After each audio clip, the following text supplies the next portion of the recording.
Una corsa che non si ferma, che vede crescere il numero di partecipanti alla gara di solidarietà di ora in ora, abbattendo muri e confini.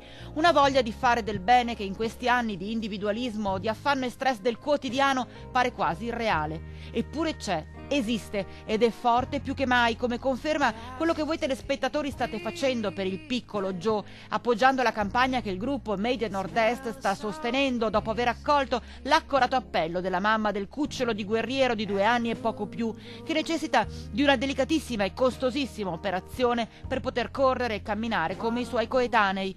Una dietro l'altra le iniziative pro Giovanni.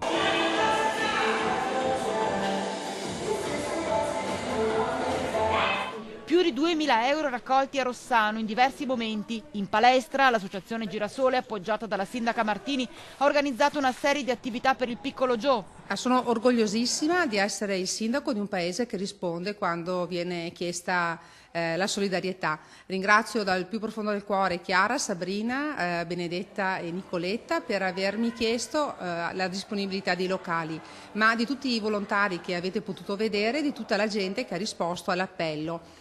Sono tante piccole gocce, magari piccolissime, però il traguardo che serve per operare Giovanni sono sicura che sarà raggiunto. E sempre a Rossano le donne del CIF, la loro cena tradizionale, hanno voluto devolvere tutto il ricavato della serata per Joe. Benissimo anche la 2 giorni di Donne in Arte a Villa Rubelli a San Zenone, dove il piccolo, lo ricordate, ha conquistato i cuori delle artiste.